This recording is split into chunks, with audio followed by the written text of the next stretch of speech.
यहाँ सबैलाई नमस्कार। यहाँलाई गोर्खा डायलग हाम्रो दोस्रो एपिसोडमा स्वागत छ र योभन्दा अगाडि हामीले एउटा एपिसोड देखाएको छौँ। कृपया त्यो बेला चाहिँ तपाईँहरूले लाइक र सब्सक्राइब गर्न भुल्नुपर्छ नि। अहिले तुरुन्त गरिहाल्नु होला।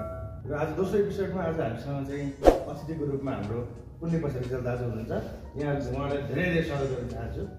र प्रश्नको सुरु गर्नुभन्दा अगाडि जसरी मैले तपाईँलाई चिनेको छु है, तपाईँ एउटा राप्रपाको एउटा प्रखर कार्यकर्ता पनि हुनुहुन्छ है, र आज जनआन्दोलन भनेर जसरी यसलाई व्याख्या गरियो र तपाईँ पनि त्यहाँ तपाईँको एकदमै ठुलो तपाईँ र तपाईँ लगायत तपाईँको साथीहरूको ठुलो सहभागिता थियो। यसलाई आजको चाहिँ तपाईँको जनआन्दोलन अथवा जनक्रान्ति जे भने पनि राज्य विरुद्धको क्रान्ति अथवा राजा पुनर्स्थापन गर्ने क्रान्ति, यसलाई तपाईँ कसरी समीक्षा गर्नुहुन्छ? धन्यवाद प्रस्ताव र धन्यवाद गोर्खा डायलग जसले मलाई यो आफ्नो कुराहरू चाहिँ तपाईँहरूको फोरम मार्फत चाहिँ राख्ने मौका दिनुभयो। हो, म एउटा राप्रपाको कार्यकर्ता भएको कारणले पार्टीले 12 गते निर्णय गरेको थियो कि समान विचार र एजेन्डा भएका पार्टीहरूसँग चाहिँ को आन्दोलनमा, उहाँहरूले गरेको आन्दोलनमा एउटा सहभागिता जनाउने शान्तिपूर्ण आन्दोलनहरू भन्ने शर्त छ है। शान्तिपूर्ण आन्दोलनमा सहभागिता जनाउने पार्टीको निर्णय र निर्देश बमोजिम म र हाम्रो काभ्रे जिल्लाका तपाईँको राप्रपाका कार्यकर्ताहरू र राष्ट्रवादी अन्य साथीभाइहरू पनि सँगै जानुभएको। हामी त्यसमा सहभागी भएर काठमाडौँको 3 कुनेमा कार्यक्षेत्र तोकिएको रहेछ सो कार्यक्रमको। अनि त्यहाँ मञ्चहरू बनाइरहेका थिए, भाषण भइरहेको थियो। विभिन्न नेताहरू विभिन्न फोरमबाट चाहिँ उहाँहरूको एकबद्धता भएर जुन आन्दोलन समितिले आह्वान गरेकोमा जो आउनुपर्ने आएर आफ्नो कुराहरू विस्तार राखिरहनु भएको थियो। त्यसै सिलसिलामा शान्तिपूर्ण नै थियो, सहभागिता व्यापक थियो। अनि सुरक्षाकर्मी साथीहरू पनि टर्नै हुनुहुन्थ्यो। तर बिचमा जब तपाईँको चाहिँ यस कार्यक्रम यो जुन आन्दोलन समितिका जुन कमान्डर तोकिनु भएको छ दुर्गा प्रसादजी, उहाँको त्यहाँ आगमन हुने बित्तिकै तपाईँको चाहिँ टियर ग्यास सुरु भयो। टियर ग्यास प्रयोग हुने बित्तिकै तपाईँको हाम्रो आँखाहरूमा चाहिँ एसिड परे जस्तो भयो। भनेपछि सुरुमा चाहिँ प्रहरीहरूबाटै चाहिँ तपाईँको चाहिँ यो चाहिँ तपाईँहरूको आजको आन्दोलन भाग्ने षड्यन्त्र भएको छ, अशोक ग्यास प्रहार गरेर तपाईँको जस्तो लाग्यो हो? यो त एकदम स्पष्टै हो। किनभने जनताहरू, पार्टी अनि जति पनि आन्दोलनकारी जुन समूहहरू छन् मिलेर गरेको आन्दोलनमा चाहिँ सबै शान्तिपूर्ण नै गर्ने भन्ने एउटा तपाईँको नीतिगत निर्णय भएरै शान्तिपूर्ण आन्दोलनको लागि उहाँहरू पनि र हामी पनि सबै निहत्था शान्तिपूर्ण आन्दोलनका लागि नेपालको राष्ट्रिय झन्डा पनि डराइ गाडीमा माओवादी कम्युनिस्टहरू चाहिँ झन्डा फहराएर हिँडिरहेको थिए। गाडीलाई एन्ट्री बागैता भइरहेको थियो, तर जहाँ राष्ट्रिय झन्डा देखिन्छ त्यसमा बढी चेक जाँच भइरहेको थियो। यहाँबाट काठमाडौँ जाने दौरानमा पनि जस्तै सागानाका जगाते होइन चेकपोस्टहरू छ प्रहरीको।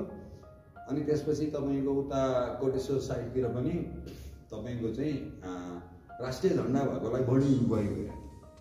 भनेपछि राज्य सत्ताले नै तपाईँहरूको आजको आन्दोलन चाहिँ निरुत्साहित पार्ने चाहिँ योजना बमोजिम चाहिँ पुलिस प्रहरी तैनात गरेर थियो त आज? बाँकै त लाग्छ। मलाई लाग्छ कुनै पनि अब घुसपेठिया भएको भए थाहा भएन होइन। अब राज्य पक्ष या षड्यन्त्रकारी पक्षहरूबाट तपाईँको चाहिँ नि यो हिंसा भड्काउने समूहहरूबाट घुसपेठिया छिराएर कुनै हिंसा मचाउने कार्य भएको भए त्यो अलग ठाउँमा हो, छानबिनको विषय हो होइन। त्यो त राज्यले छानबिन गर्नु पर्यो नि। आफ्नो राज्यले त छानबिन गर्ने निकाय सिस्टम अनि प्लस हतियार, वेपन्स, गाडी, जनशक्ति सम्पूर्ण तपाईँको चाहिँ नि व्यवस्था गरेर राज्य त लिएर बसेको छ नि। जनताले तपाईँको मुख छाडे, हात छाडे, खुट्टा छाडे, बेरिकेड लगाएको छ नि। बेरिकेडबाट जान नदिने, सम्झाउने, बुझाउने होइन, त्यो कुरा हो। मलाई लाग्छ कुनै पनि यो राष्ट्रवादी आन्दोलनमा लागेका कार्यकर्ताहरू र राप्रपाका कार्यकर्ताहरूले यहाँ कतै कहीँ पनि हिंसा मचाका सुरु गरेका छैनन्। या त यो प्रहरीभित्रको घुसपेठिया या यो पब्लिकभित्रको घुसपेठिया। तपाईँले भनेको जुन भनिरहनु भएको छ नि, यसलाई पनि मैले मनन गरेँ होइन। तर यसमा तपाईँलाई मैले प्रति प्रश्न के गर्न चाहन्छु भने तपाईँको उत्तरमा जसरी म चाहिँ एउटा आज चाहिँ घर बसेर चाहिँ मैले विभिन्न चाहिँ तपाईँको अखबारहरूको न्युज हेर्दाखेरि मैले के पाएँ भने विभिन्न तपाईँको सर्वसाधारण घर तोडफोड भएको, आगजनी भएको, इभन भागवटी लुटिएको र हुँदा हुँदा तपाईँको चाहिँ यो चाहिँ प्रहरीसँग चाहिँ हाम्रो यो चाहिँ अहिलेको हाम्रो कमान्डर जो दुर्गा प्रसादजी हुनुहुन्छ उहाँ चाहिँ तपाईँको प्रहरीको फर्स्ट ब्यारिकेड तोडेर गएको भन्ने खालका न्युजहरू पनि आएका छन्। यसमा कतिको सत्यता छ? अब लाग्छ मलाई चाहिँ के भयो भने जब तपाईँको हिंसा सुरु भयो, अब हामी चाहिँ हिंसाको लागि हामी र हाम्रो साथीहरू हिंसाको लागि कुनै तयारी हाम्रो थिएन र मानसिक पनि थिएन। हामी शान्तिपूर्ण जनआन्दोलन भनेर हामी सहभागी भएको थियौँ र त्यहाँ विभिन्न नेताहरूको चाहिँ नि विचारहरू सुन्नलाई हामी गएको थियौँ। आज कुनै तपाईँको हिंसा प्रदर्शन मतलब हिंसा भाइलेन्स गर्ने कुनै पनि तपाईँको चाहिँ हाम्रो योजना थिएन, नीति पनि थिएन, योजना पनि थिएन र पार्टीको पनि निर्देशन थिएन। अनि जब त्यहाँ आँसु ग्यास प्रहार हो, मेरो आँखामा तपाईँको एसी ढालेर जस्तो हो। अलिअलि त खपेँ, पानी छ्यापेँ, फेरि हान्यो हो। दुर्गा प्रसादजी एन्ट्री हुँदाखेरि व्यापक ठुलो जनसार लहर लिएर आउनुभएको थियो। त्यहाँ पहिल्यै तपाईँको तीन कुनै क्षेत्रमा राष्ट्रवादीहरूको ठुलै जनमत भएर कार्यक्रम सुरु हुन लागिरहेको थियो। त्यसमा जब दुर्गा प्रसादजी कोटेश्वरबाट एन्ट्री हुँदाखेरि उहाँले भक्तपुरबाट जनसागरै तपाईँको मोटरसाइकल गाडी लहर मान्छेको लहरै लिएर आउनुभयो। यस्तो माहौल देखियो कि तपाईँको चाहिँ अब समथिङ एउटा बिग तपाईँको लायन चाहिँ जङ्गलमा आइरहेको छ क्या। त्यो खालको सिनारियो देख्ने बित्तिकै यो अहिलेको वर्तमान जुन तपाईँको यो विदेशीले इन्स्टल गरेको स्थापित गरिदिएको जुन तपाईँको गणतन्त्र लोकतन्त्र नामको फेक गणतन्त्र फेक लोकतन्त्रवाला सरकारले त्यो देख्नै सकेन कि। भनेपछि एउटा कुरा मलाई के ठ्याक्कै याद आयो तपाईँले भन्नुपर्दा भने जसरी as lion as singer Durga प्रसादजी चाहिँ ठुलो जनसागर लिएर आउनुभयो, उहाँको चाहिँ माइन्डसेट भनेको आउने आएर चाहिँ राज्य सत्ता विरुद्ध चाहिँ धावा बोल्ने भन्ने खालको उहाँको चाहिँ इन्साइट थियो कि थिएन? केही थिएन। एकदम हामी एकदम नजिकै थियौँ। उहाँ तपाईँको तिन कोटेश्वरबाट ओह्रालो लाग्दाखेरि तपाईँको चाहिँ एउटा त्यहाँ तिन कुनै ठ्याक्क तपाईँको एयरपोर्ट जाने र उता बानेश्वर जाने ठ्याक्क कर्नरमा पुग्दाखेरि हामी त्यही थियौँ उहाँ एन्ट्री हुँदाखेरि होइन। त्यहाँनिर तपाईँको चाहिँ उहाँ आइपुग्ने बित्तिकै र अलिकति तल जाने तपाईँको चाहिँ नि भाइलेन्स सुरु भयो। त्यो चाहिँ भाइलेन्स मिन्स टियर ग्यास प्रयोग चार्ज हो जुन पोलियो र त्यहाँ त्यसपछि भगदड सुरु भयो। प्रहरी असल ग्यास हानेपछि त माहौल त चित्त स्वाभाविक हो, तर पनि जुन जनहरूको क्षति भएको छ होइन, यसको जिम्मा चाहिँ एज अ राप्रपाको कार्यकर्ता भएको हिसाबले तपाईँको पार्टीले लिने हो कि चाहे यो जनआन्दोलनको कमान्डर दुर्गा प्रसादले लिने हो कि? यहाँ मैले त न्युजमा केसम्म सुनेको छु भने मान्छे चाहिँ तपाईँको एकदमै चिकित्सा घाइते भएर उपचार केएमसीमा भइरहेछ भने सुनिरहेको छु। अब भोलि पर्सि थाहा होला यसको कन्सिक्वेन्स भएको त मृत्युसँग पनि जान सकिएला होइन। यसको जिम्मेवारी चाहिँ राज्य सत्ताले लिने हो कि तपाईँको चाहिँ आजको आन्दोलनकारी के भन्छ राष्ट्रवादी शक्तिले लिने हो कि? यसको विषयमा चाहिँ तपाईँको पर्सनल धारणा के छ र तपाईँको पार्टीको धारणा के छ? मैले दुइटै किन सुन्न चाहेँ भने पार्टीमा लागेको चाहिँ कस्तो हुन्छ कार्यकर्ताले चाहिँ पार्टीले जे बोल्छ त्यही बोल्ने भन्ने एउटा हुन्छ, तर as a personal as a individual त तपाईँको पनि छुट्टै धारणा हुनसक्छ नि। यसमा चाहिँ के भन्नुहुन्छ तपाईँ? यही कुरामा अघि नैकै कुरामा म जोड्छु। जब दुर्गा प्रसादजी त्यहाँ एन्ट्री हुनुभयो उहाँ चाहिँ मञ्चतिर जाँदै हुनुहुन्थ्यो। उहाँ कुनै भाइलेन्स गर्न प्रहरीको ब्यारिकेड गर्न जाइरहनु भएको थिएन। उहाँको त्यहाँ तपाईँको आगमन हुने बित्तिकै टियर ग्यास फालियो र तपाईँको भिडलाई चाहिँ तपाईँको उता बागमती साइडबाट यता तपाईँको बागमती साइडको तिन गुनेबाट खेदाउँदै ल्याइएर टियर ग्यास समेत फालिएपछि त्यो आगो जनसागर तपाईँको पहिला भएका त भइहाल्यो। अनि पछि आगाहरूलाई चाहिँ तपाईँको त्यहाँ गाडी नै ब्लक भएर भागदौड मच्यो। दुर्गा प्रसाद चाहिँ तपाईँको त्यो कार्यक्रम स्थलमा पुग्नुभन्दा अगाडि नै आक्रमण भयो। भनेपछि जुन सभा मञ्च बनाइएको थियो त्यहाँ नपुग्दै चाहिँ अनियन्त्रित भिड जानै दिएन। एकदम यो त राज्य आतङ्क हो। यो चाहिँ यसलाई भन्छ यो राज्य आतङ्क, श्वेत आतङ्क। गभर्मेन्टमा पनि सरकार पनि आफै बस्ने, टेरोरिजम पनि आफै गर्ने होइन। तपाईँको चाहिँ नि तपाईँको घुसपेटिया पनि आफै सिनाउने होइन, प्रदर्शन पनि आफै गर्ने अनि राज्य सत्ता संयन्त्र पनि आफै गर्ने यो समूहले यो हिंसा मचाएको यो चाहिँ प्रश्न देखिन्छ। ठिक छ, मैले देखेको यस्तो हुन्छ। अनि भिडले त तपाईँको चाहिँ अब ढुङ्गामुढा गर्छ त्यो स्वाभाविक हो आन्दोलनमा होइन, तर भाडुराटिनीमा गएर त्यहाँ चाहिँ लुट्नु सम्मको चाहिँ आज प्रयास भयो लुटिए पनि कि घरमा धेरै सामानहरू त्यहाँबाट सेक्युरिटी गार्ड हुनुहुन्थ्यो उहाँले चाहिँ खेलाइरहेको भिडियो पनि आइरहेको थियो यो चाहिँ कस्तो योलाई चाहिँ कसरी लिन सकिन्छ तर ठिक छ घुसपेठिया जुन तपाईँको राष्ट्रवादीहरूको आन्दोलन जो राष्ट्रवादीहरू मैले चिन्छु जो राष्ट्रवादी विचारमा उत्प्रेरित भएर जुन आउनु भएको छ उहाँहरू तपाईँको यस्तो लुटपाट गर्ने समूह नै यसमा चाहिँ के छ भने विभिन्न खाले तपाईँको जब आन्दोलन तपाईँको चाहिँ जब हिंसक हुन्छ तपाईँको चाहिँ नि त्यसमा चाहिँ भगदड मचिन्छ होइन त्यसमा चाहिँ तपाईँको अवांछित जुन असामाजिक तत्त्वहरूले फाइदा लिन्छन् होइन त्यो त राज्यले सुरक्षा गर्नु पऱ्यो नि त कर खाएको छ कसैको व्यक्तिको घर लुट्यो किन लुट्न दियो घर फेरि सुरक्षाकर्मीहरू जुन जुन घरमा माथि छतमा बसेको चाहिँ टियर ग्यास र तपाईँको फालिएको थियो भनेपछि तपाईँहरूलाई चाहिँ टियर ग्यास प्रहार गर्ने भने प्रहरी अगाडि नै घरभित्र चाहिँ प्रवेश भइसक्यो पहिल्यै त्यहाँ दिनकुनेमा व्यक्तिहरूको प्राइभेट सेक्टर घरहरूमा पनि तपाईँको चाहिँ नि प्रहरीहरू चाहिँ माथि छतमा तैनात भएर तपाईँको चाहिँ नि त्यो निशाना त्यसरी भयो घरहरू चाहिँ त्यसरी निशाना भएको र अनि त्यसपछि तपाईँको जुन दुर्गा प्रसाई या यो आन्दोलनको कार्यक्रमै सफल हुन नदिने किसिमले चाहिँ तपाईँको प्रो अट्याक जस्तो जनताले अट्याक गरेर प्रहरीले अट्याक गरेर होइन कि यो चाहिँ प्रहरीले नै पहिला अट्याक गरे कि जस्तै तपाईँको चाहिँ ठेलमठेल भयो होला तपाईँको त्यहाँ जुन तपाईँको प्रहरी र केही प्रदर्शन भयो तर जुन यस कार्यक्रमको नेतृत्व गर्ने दुर्गा प्रसाई चाहिँ कार्यक्रम स्थलसम्मै पुग्न सक्नु भएन उहाँलाई पुग्नुभन्दा उहाँलाई 100 मिटर वरै तपाईँको चाहिँ नि उहाँ पुग्ने बित्तिकै तपाईँको टियर ग्यासहरू प्रहार सुरु भइहाल्यो अनि म हिँड्दा हिँड्दै मेरो आँखा खोलेर मै भाग्ने उही भाग्ने सबै भनेपछि भिड अनियन्त्रित भयो त्यसपछि हजुर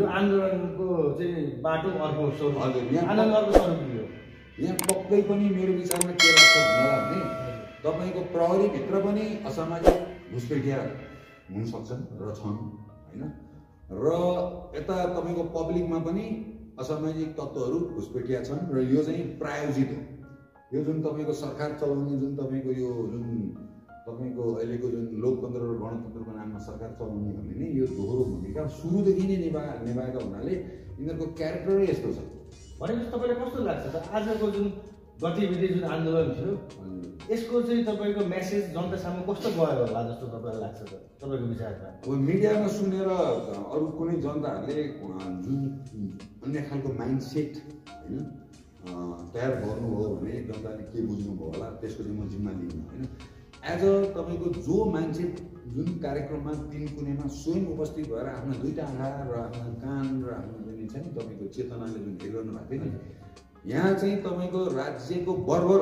आतङ्क र बर्बर तपाईँको प्रो अट्याक यो लोकतन्त्र गणतन्त्र सब यो तपाईँको भन्ने मात्रै रहेछ केही सीमित नेताहरूले सत्ता कब्जा गरेर जनताहरूलाई चाहिँ एकदम बेकुफ होइन अधिकारविहीन बनाएर तपाईँको एउटा अटोक्रासी डिक्टेटरसिप होइन अझ तपाईँको यो टेरर गभर्मेन्ट भन्दा हुन्छ के भन्छ नि यसलाई श्वेत आतङ्क भन्छ कि सेतो आतङ्क कालो आतङ्क भने चाहिँ तपाईँको सरकारभन्दा बाहिर बस्ने गुरिल्ला वारफेयर गर्ने कालो आतङ्क भन्छन् होला होइन भन्छन् त्यस्तै भन्छ तर जो सरकारमै बसेर आतङ्क मचाउँछ नि राज्य आतङ्क होइन त्यसलाई चाहिँ सेतो आतङ्क भन्छन् त्यसरी मचाएको छ ठिकै छ कार्यकर्ता एज तपाईँ प्रत्यक्षदर्शी पनि आजको आन्दोलनको होइन तपाईँले भनेको कुरामा मलाई लाग्छ धेरै सत्यता छ र हाम्रो जसले यो कार्यक्रम हेर्नु भएको छ यो जनताहरूले पनि त्यही अनुरूप लिनुहुन्छ होला र तपाईँलाई के लाग्छ त यसो अब समयले पनि नेटो काट्न आँटिसकेको छ त्योभन्दा अगाडि भन्छ 5 मिनट होला धेरैमा होइन त्योभन्दा अगाडि के भन्न चाहन्छु भने तपाईँलाई चाहिँ प्रश्न राख्न चाहन्छु भने तपाईँलाई चाहिँ आज आन्दोलन सफल भएको लाग्छ के छ तपाईँको ठुलो सफल किन सफल भने शान्तिपूर्ण आन्दोलनलाई यो सरकारले रेस्पोन्स गर्दैन र हेपेर कुल्चिन्छ त्यो डेट एक्सपायर भएको टियर ग्यास तपाईँको फाल्छ जसले मेरो आँखा र मेरो फोक्सो म मात्रै होइन त्यहाँ हजारौँ लाखौँ मान्छे जुन जम्मा भएको थिए र त्यस क्षेत्रका बासिन्दाहरूको स्वास्थ्यमाथि गम्भीर खेल र अनि त्यो चाहिँ स्टार्ट तपाईँको टियर ग्यासबाट सुरु गरेको छ लाठीचार्जबाट सुरु गरेको छ होइन त्यसपछि बन्द गोली पनि हानेको कुराहरू आएको छ गोली पनि बुलेट देखिएको छ साथीहरू इन्जुर पनि हुनुभएको छ जो भए पनि यो हिंसाको योजना थियो आफ्ना विचारहरू प्रस्तुत गरेर आफ्ना समर्थकहरू प्रस्तुत गरेर तपाईँको आफ्नो विचार प्रस्तुत गर्ने र योजना प्रस्तुत गर्ने यो जनआन्दोलन जुन समिति गठन भएको छ त्यसको मतलब योजना थियो हामीले त्यति बुझ्न सक्छौँ सफलै भयो आजको त्यसो भए धेरै सफल हो किनभने राज्य कति नाङ्गो छ होइन तपाईँको त्यसको चाहिँ जिउँदो उदाहरण चाहिँ आजको कार्यक्रममा जो तपाईँको त्यहाँ स्वयं प्रत्यक्षदर्शी हुनुहुन्छ र आजको जुन सिनारियो बुझ्ने चेतनशील नेपाली नागरिक र विश्व समुदायले यसलाई प्रष्ट रूपमा आज बुझ्नुहुन्छ। भनेपछि आजको चाहिँ आन्दोलन सफल भएको तपाईँलाई लाग्छ। र अन्त्यमा अब जाँदा जाँदै भनौँ न, राज्य सत्तालाई के भन्न चाहनुहुन्छ तपाईँ, जसले आज तपाईँको हिसाबले दमन गर्यो भन्ने हिसाबले चाहिँ आज अब व्हाट नेक्स्ट भनेर अब के अब यस्तो आन्दोलनमा चाहिँ राज्य सत्ताको रोल के हुनु पर्थ्यो र आज के भयो र तपाईँ भोलिको दिनमा यस्तो आन्दोलन भयो भने कस्तो मेसेज दिन चाहनुहुन्छ? राज्य सत्ता सुध्रिने हो कि र अझै क्रूर भएर जाने हो कि? तपाईँको मेसेज एज अ राप्रपा कार्यकर्ता र एज अ तपाईँको राष्ट्रवादी, हजुर तपाईँ आफू पनि राष्ट्रवादी भएको हिसाबले गर्दा राज्य सत्तालाई के मेसेज दिन चाहनुहुन्छ? मेसेज यस्तो, जो मेरो आफ्नो हुन्छ म त्यसलाई सिकाउँछु होइन। मैले यो राज्य सत्तालाई नेपाली जनताकै सोचेको छैन, मेरो त कुरै सोचेको छैन। अब सबैजना राष्ट्रवादी, किन बिना राष्ट्र तपाईँ उहाँ कोही पनि हामी त्यो चाहिँ बिना पहिचान रहन सक्दैनौँ, राष्ट्रको पहिचान चाहियो। अनि तपाईँको राष्ट्र सबै राष्ट्रवादी हो होइन, तर यो सरकार चाहिँ तपाईँलाई कुनै एडभाइस दिनुभन्दा यो सरकार चाहिँ साइड लाग्नु, मतलब आफू पछि हट्नु या कम्प्रोमाइजमा जानु होइन, मिलेर जानु, फ्लेक्सिबल हुनु नै उचित होला। उचित हो। किनभने अब होइन, किनभने उहाँहरूलाई त मौका दियो भने गरी गर्नुहोस् होइन, तर उहाँहरूले गर्नु भएन, सक्नु भएन, हामी देखिसकेपछि हामी घरबाट निक्लेर रोडमा पनि पुग्नु होइन। अब रोडमा पुगिसकेपछि फेरि होइन हामी नै गर्छौँ भनेर उहाँहरूलाई विश्वास, हामीलाई चाहिँ उहाँहरूमाथि विश्वास छैन। ठिक छ, हजुरको कुरा मैले स्पष्ट बुझेँ, हाम्रो चाहिँ हेर्ने दर्शकहरूले पनि बुझ्नुभयो होला। र यो आन्दोलन के छ, भोलि पछि कन्टिन्युटी छ कि बिचमा हल्ट भएको छ कि के छ, अबको भावी योजना के छ राष्ट्रवादी शक्ति, केही भन्न चाहनुहुन्छ? बागैदा जस्तै आज तपाईँको हिंसा जुन राज्य पछिबाट भयो, जुन श्वेत आतङ्क सुरु भयो, राज्य आतङ्क होइन, निहत्था जनतामाथि, तपाईँको चाहिँ यसको रियाक्सनमा केही कार्यकर्ताहरूले त्यसको रियाक्सनमा चाहिँ तपाईँको यो वामपन्थीहरूमाथि होइन, तपाईँको चाहिँ नि र वामपन्थी लबीमाथि टार्गेट गरेर हुनसक्छ। किनभने यो वामपन्थी लबीको र यो समाजवादी लोकतन्त्र भन्ने फेक जुन छ नि, यो प्रोपोगेन्डा एजेन्डा हो, यो ग्रुपलाई उनीहरूले टार्गेट गरेर हुनसक्छ। जुन तपाईँको आन्दोलनकारीहरूको चाहिँ अलिकति ताता युवाहरू होइन,